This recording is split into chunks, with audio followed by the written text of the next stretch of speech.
सभी भाई बहनों को जय मसीह की। मैं परमेश्वर का धन्यवाद करता हूँ। खुदा बाप ने एक और दिन हमारे जीवन में जोड़ा, हमें सुरक्षित रखा, संभाल कर रखा, उसके लिए धन्यवाद करते हैं। और मैं आप सभी को आज सुबह की बेला में परमेश्वर के कलाम से एक वचन बताना मांगता हूँ। जैसा कि खुदा बाप का कलाम कहता है, हमें बताता है उसका जीवित वचन। बिलाप गीत को जब पढ़ते हैं, उसके 3 अध्याय उसके 40वीं आयत को, वहाँ पर परमेश्वर कहता है, उसका वचन कहता है, हम अपने चाल चलन को ध्यान से परखें और यहोवा की ओर फिरें। मेरे प्रिय भाई बहनों, परमेश्वर का वचन आज हमें और आपको बताना चाहता है, हम जितने भी परमेश्वर को मानते हैं, परमेश्वर पर विश्वास करते हैं, हमें अपने चाल चलन को परखने की ज़रूरत है परमेश्वर के वचन से, परमेश्वर की आज्ञाओं से।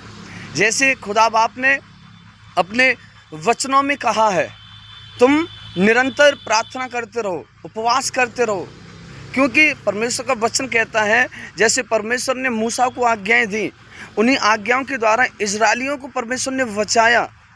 आज का वचन हमें और आपको बताना चाहता है, हमें अपने चाल चलन को परखने की ज़रूरत है, जांचने की ज़रूरत है परमेश्वर के कलाम से, परमेश्वर के वचन से। कहीं ऐसा ना हो हमारे चाल चलन के द्वारा जो परमेश्वर में नए लोग बढ़ रहे हैं, जो आना चाहते हैं, परमेश्वर को ग्रहण करना चाहते हैं, विश्वास करना चाहते हैं, उस पर हमारे चाल चलनों के द्वारा वो बैकस्लाइड हो जाए, उन्हें ठोकर लगे।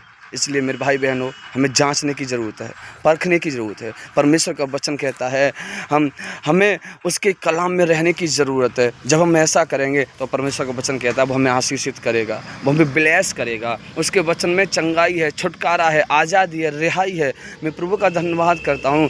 इस वचन के द्वारा मैं आपसे गुजारिश करना चाहता हूँ, बिलाप गीत 3 के 40 के माध्यम से हमें और आपको अपने जीवन को, अपने चाल चलन को परखने की ज़रूरत है, चेक करने की ज़रूरत है। कहीं ऐसा तो नहीं हम परमेश्वर की योजना से कहीं वंचित हैं, उस आशीष से वंचित हैं जो परमेश्वर ने हमारे लिए रखी। मैं प्रभु का धन्यवाद करता हूं। मैं जिला फर्रुखाबाद में हूं। परमेश्वर ने मुझे यहां पर सुसमाचार के लिए भेजा। मैं परमेश्वर का धन्यवाद करता हूं। परमेश्वर की इच्छा मर्जी के द्वारा सब कुछ संभव हुआ, सब कुछ संभव हुआ और अच्छे से हुआ। और परमेश्वर ने जिस जगह गए वहां सभी को ब्लेस किया। मैं धन्यवाद करता हूं उस परमेश्वर का। और मेरा विश्वास है आप सभी इस कलाम के द्वारा परमेश्वर आप सभी को आशीष करेगा, ब्लेस करेगा। सभी को जय मसीह की। आमीन। God bless you.